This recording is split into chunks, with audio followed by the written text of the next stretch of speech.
नमस्कार दोस्तों। आइए super TET junior super TET के जो आज के क्वेश्चन पूछे गए हैं उन क्वेश्चंस के बारे में हम चर्चा करते हैं। तो क्वेश्चन है, यदि 2 to the power x is equal to 3 to the power y is equal to 6 to the power z हो तो -1/x plus 1/y plus 1/z का मान क्या होगा। तो इसका जो मान होगा ये होगा 0। नेक्स्ट है, यदि दो संख्याओं का गुणनफल 32 है, यदि इन संख्याओं का औसत 6 है तो इन संख्याओं के घनों का योगफल कितना होगा। तो ये हो जाएगा 576। अगला है यदि दिए गए चित्र में एक वृत्त के परिगत एक चतुर्भुज ABCD खींचा गया है तब AB प्लस सी डी कितने के बराबर होगा। तो AB प्लस सी डी जो है ये AD प्लस BC के बराबर होगा। नेक्स्ट है, sine theta minus cos theta का अधिकतम मान क्या होगा। तो sine theta minus cos theta का जो अधिकतम मान होगा वह होगा 1। अगला है कि 21 मजदूर किसी दीवार को 25 दिनों में बना सकते हैं, यदि 14 मजदूर और लगा दिए जाएँ तो वे पूर्ण कार्य कितने दिनों में समाप्त कर लेंगे। तो वे पूरे कार्य को जो है 15 दिनों में कंप्लीट कर लेंगे, यानी कि 15 इसका राइट आंसर है। अब अगला है कि समीकरण x² प्लस माड बाप x माइनस 6 के वास्तविक मूलों का योग है। तो इसके वास्तविक मूल जो आएंगे वो आएगा -3, -2, 3 और -2। तो सभी 4 मूल आएंगे और चारों मूलों को हम आपस में जोड़ेंगे तो वह 0 के इक्वल आ जाएगा। अगला है, व्यंजक 2 sin x plus 4 cos x plus 3 का महत्तम मान क्या होगा। तो इसका जो महत्तम मान होगा वह हो जाएगा 2√5 प्लस 3। नेक्स्ट है कि एक वृत्त की जीवा इसकी त्रिज्या के बराबर है, इस जीवा के द्वारा वृत्त के लघुचाप के किसी बिंदु पर अंतरित कोण।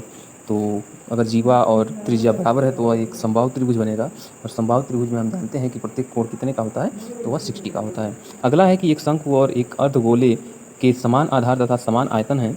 एक शंकु और एक अर्धगोले के समान आधार और समान आयतन है, तो शंकु की ऊंचाई और गोले की त्रिज्या का अनुपात क्या होगा। तो इसका जो है 2 संबंध है, एक जो है इसका राइट आंसर हो जाएगा। अगला क्वेश्चन है कि 1/3 कामा 5/6 कामा 2/9 कामा 4/27 का लघुत्तम समापवर्तक क्या होगा। तो इसका जो है लघुत्तम समापवर्तक हो जाएगा 20/3। नेक्स्ट क्वेश्चन है कि यदि वर्ग समीकरण x² माइनस px प्लस 54 बराबर 0 के ऋणात्मक मूल 2 संबंधित 3 के अनुपात में हो तो p का मान क्या होगा। तो p का मान जो है ये हो जाएगा 15। नेक्स्ट है कि यदि किन्हीं दो संख्याओं a और b का समांतर माध्य और गुणोत्तर माध्य बराबर हों तो इसमें से कौन सा ऑप्शन सही होगा। तो इसका ऑप्शन नंबर तीसरा, यानी कि A बराबर B जो है एकदम राइट हो जाएगा। चलिए अगले क्वेश्चन की बात करते हैं। अगला क्वेश्चन क्या है, अगला है कि यदि 3 बिंदुओं O A तथा B के निर्देशांक क्रमशः 0 0 0 3 तथा 5 0 हो तो त्रिभुज OAB के परिवृत्त का केंद्र और त्रिज्या क्या होगी। तो इसका राइट आंसर हो जाएगा तीसरा, यानी कि 5/2 कामा 3/2 और त्रिज्या हो जाएगा कर्ण में 34/2। अगला क्वेश्चन है कि दो सिक्के एक साथ अगर उछालने पर एक भी हेड के न आने की प्रायिकता क्या होगी। तो इसका राइट आंसर हो जाएगा 1/4। अगला क्या है, अगला है कि यदि 0 इज लेस देन n और n इज लेस देन 1 हो तो निम्न में से कौन सा कथन सत्य नहीं है। तो इसमें से राइट हो जाएगा n to the power 100 is greater than 1। A इसका राइट आंसर हो जाएगा। अगला है कि एक वर्ग के अंतःवृत्त तथा परिवृत्त के क्षेत्रफलों का अनुपात क्या होगा। तो एक वर्ग के अंतःवृत्त तथा परिवृत्त के क्षेत्रफलों का जो अनुपात हो जाएगा वह हो जाएगा 1/2, यानी कि 1/2 जो है इसका राइट आंसर हो जाएगा। चलिए हम अगले क्वेश्चन की बात करते हैं। अगला क्वेश्चन है कि निम्नलिखित सारणी पर विचार कीजिए। सारणी क्या है कि प्राप्तांक अलग दिया हुआ है, छात्रों की संख्या दी गई है और क्वेश्चन पूछा जा रहा है कि 10 से अधिक तथा 40 या 40 से कम प्राप्तांक वाले छात्रों का प्रतिशत क्या होगा। इसका राइट आंसर हो जाएगा 65, यानी कि ऑप्शन नंबर 1 जो है करेक्ट है। अगला है कि sine inverse 5/13 plus cos inverse 3/5 निम्न में से किसके बराबर होगा। तो यह हो जाएगा tan इनवर्स 63/16 के बराबर। अगला है कि एक चतुर्भुज की रचना करने के लिए न्यूनतम कितने स्वतंत्र आंकड़ों की आवश्यकता होती है। तो इसका जो है राइट आंसर हो जाएगा 5। नेक्स्ट है संख्याओं √0.9 फिर जो है 0.9 कामा 0.9 का होल स्क्वायर प्लस 0.9 का होल क्यूब में सबसे बड़ी संख्या क्या होगी। तो सबसे बड़ी संख्या हो जाएगी ये 0.9। नेक्स्ट है n के कितने वास्तविक मानों के लिए समीकरण a⁴n का square plus 2 is equal to 1 का हल संभव है। तो इसका जो है राइट आंसर हो जाएगा 0। चलिए अगला क्वेश्चन क्या है, अगला है कि यदि दो सकेंद्रीय वृत्तों की त्रिज्याओं का अंतर 2 है और उनके एक दूसरे को बाह्यतः स्पर्श करने पर उनके केंद्रों के बीच की दूरी 8 है तो बड़े वृत्त की त्रिज्या क्या हो जाएगी। तो इसका राइट आंसर हो जाएगा 5, यानी कि बड़े वृत्त की जो त्रिज्या होगी वो 5 हो जाएगी।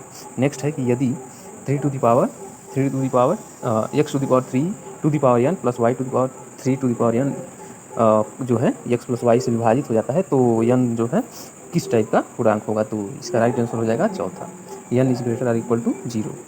नेक्स्ट है समीकरण x minus 1/x² minus 9 is equal to 3 minus 1/x² minus 9 के वास्तविक हलों की संख्या क्या होगी? तो इसकी वास्तविक हलों की संख्या जो है 1 हो जाएगी। अगला है, यदि x माइनस वाई और y माइनस 2x व्यंजक x³ minus 3x² y plus lambda x Y square plus mu y³ के दो गुणनखंड हो तो लेमडा और म्यू का मान क्या होगा? तो लेमडा और जो म्यू का मान होगा वह हो जाएगा, लेमडा का मान 11/4 और म्यू का मान जो है -3/4 हो जाएगा। चलिए हम अगले क्वेश्चन की बात करते हैं। अगला क्वेश्चन क्या है? अगला क्वेश्चन है कि ये फिगर दिया हुआ है, इसमें पूछा क्या जा रहा है कि यदि संलग्न चित्र में पी ए पी बी वृत्त की स्पर्श रेखाएं हैं और कोण ए पी बी बराबर 30 अंश है तो कोण ए क्यू बी का मान क्या होगा? तो कोण ए क्यू बी का जो मान होगा वह होगा 75, यानी कि 75 अंश का जो है यहाँ पे ए क्यू बी का जो है कोण 75 अंश के बराबर होगा। अगला है कि एक पासे को एक बार फेंकते हैं, 4 से बड़ी संख्या प्राप्त होने की प्रायिकता 1/3 है, तो 4 के बराबर अथवा उससे छोटी संख्या प्राप्त होने की प्रायिकता क्या होगी? तो इसका राइट आंसर हो जाएगा 2/3। अगला क्वेश्चन है कि 3 सेंटीमीटर त्रिज्या वाले अर्धवृत्त के अंदर बने सबसे बड़े त्रिभुज का क्षेत्रफल क्या होगा? तो इसका राइट आंसर 9 सेंटीमीटर हो जाएगा। अगला है कि यदि 1 is less than x is less than 2 तब √x plus 2 √x minus 1 plus √x minus 2 √x minus 1 का मान क्या होगा? इसका जब हम इसको सॉल्व करेंगे तो इसका राइट आंसर हो जाएगा 2 √x माइनस 1। नेक्स्ट है कि संख्या 23 माइनस 4 3 पे बाँट का P/Q रूप कौन सा होगा? तो इसमें से P/Q का जो रूप होगा वो हो जाएगा 2320/99। चलिए अगले क्वेश्चन की बात करते हैं। अगला क्वेश्चन क्या है कि अगला क्वेश्चन है कि एक व्यक्ति अपने सामान को उसके क्रय मूल्य से 30% अधिक अंकित करता है तथा अंकित मूल्य पर 30% बट्टा देता है, तो उसका लाभ या हानि प्रतिशत क्या होगा? तो उसका लाभ या हानि जो प्रतिशत होगा वह हो जाएगा, हानि होगा 9%, क्योंकि अगर वो 30% अगर CP मान लीजिएगा उसका 100 है तो उसका जो MRP होगा वह क्या होगा? MRP 130 होगा, और MRP पे क्या कर रहा है? 30% का छूट दे रहा है, यानी कि 100 में से 30 को घटाएंगे तो 70, यानी कि 70/100, तो 10 से 10 और 10 से 10 कट जाएगा तो यह आ जाएगा 1391, यानी 91 रुपये में वो बेच रहा है और 100 रुपये में खरीदा है तो 9 रुपये का उसका नुकसान हो रहा है, यानी कि हानि हो रहा है। तो हानि कितने का होगा? 9% का। अगला क्या है कि अगला ये है कि बीजी व्यंजक x minus a x minus b x minus c से लेकर के x माइनस z तक दिए गए हैं, तो इसका घात क्या होगा? तो इसका जो घात होगा वह हो जाएगा 0, क्योंकि x minus a x minus b से लेकर के x माइनस z तक के जो वैल्यूज़ दिए गए हैं इसमें एक टर्म आएगा x माइनस x का, तो जो x माइनस x का जो टर्म होगा वो क्या हो जाएगा? 0 दे देगा, और जब इसमें 0 से मल्टीप्लाई होगा तो 0 वैल्यू आ जाएगी, इसलिए हमारा आंसर तीसरा यानी कि 0 सही है। अगला क्वेश्चन क्या है? अगला है कि यदि अल्फा बीटा समीकरण x² minus px plus r बराबर 0 का मूल हो तथा अल्फा/2 बीटा समीकरण x² minus qx plus r बराबर 0 का मूल हो तो r का मान क्या होगा? तो r का जो मान होगा वह हो जाएगा 2/9 2p माइनस q कामा 2q माइनस p, ये इसका राइट आंसर हो जाएगा। नेक्स्ट है कि एक इस मान के लिए √3 cos theta plus sin theta बराबर ये सत्य है, तो इसका राइट आंसर क्या हो जाएगा? -5/2, ये जो है इसका राइट आंसर हो जाएगा। अगला क्वेश्चन क्या है? अगला है कि प्राप्तांक दिया हुआ है, विद्यार्थियों की संख्या दी गई है और पूछा जा रहा है ऊपरी सारणी के आधार पर 20 से 30 वर्ग अंतराल की बारंबारता p और 40 से 50 की q हो तो p और q का अंतर क्या होगा? तो p और q का जो अंतर होगा वह हो जाएगा 5, यानी कि इसका जो है राइट आंसर हो जाएगा सेकेंड, यानी कि इसका आंसर 5 हो जाएगा। नेक्स्ट है, दिए गए चित्र में दर्शाएं कि छायांकित क्षेत्र का क्षेत्रफल कितना होगा यदि वृत्त की त्रिज्या 42 सेंटीमीटर और कोण AOB का मान जो है 120 दिया है, तो और तथा O वृत्त का केंद्र है। तो पूछा गया है कि जो ये छायांकित ये जो हिस्सा है इसका निकालना है हमें क्षेत्रफल, तो इसका राइट आंसर क्या हो जाएगा? इसका राइट आंसर आपका हो जाएगा 4, यानी कि 21 ब्रैकेट में 88 माइनस 21 कड़ी में 3 इसका राइट आंसर हो जाएगा। चलिए हम अगले क्वेश्चन की बात करते हैं। अगला क्वेश्चन क्या है? अगला है कि p तथा q का मान क्या होगा जब px³ plus px² minus 2x minus q जो है x माइनस 1 तथा x प्लस 1 से पूर्णतः अगर विभाजित हो तो p और q का मान क्या होगा? तो p और q का जो मान होगा वह p का मान 2 और q का मान 1 हो जाएगा, यानी कि ये इसका राइट आंसर हो जाएगा। नेक्स्ट है, यदि कोई मालिक अपने कर्मचारियों की संख्या 10 संबंधित 9 के अनुपात से कम करता है और उनके वेतन को 11 संबंधित 12 के अनुपात में वृद्धि करता है वृद्धि करता है तब उसके दोनों खर्चों का अनुपात कितना होगा।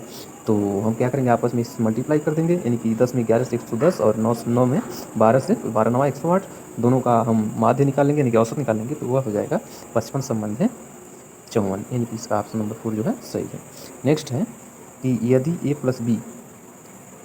प्लस बी संबंध बी प्लस संबंध सी प्लस ए का मान 6 संबंध 7 संबंध 8 है और a प्लस बी प्लस सी का मान 14 है, तो ए संबंध बी संबंध सी का मान क्या होगा, तो इसका राइट आंसर हो जाएगा 7 संबंध 5 संबंध 9, यानी कि इसका राइट आंसर फर्स्ट हो जाएगा। नेक्स्ट है, दिए गए चित्र में वृत्त का केंद्र O है तथा कोण AOB बराबर 60 अंश है, तो कोण AEB का मान क्या होगा, तो कोण AEB का जो मान होगा वह हो जाएगा 150।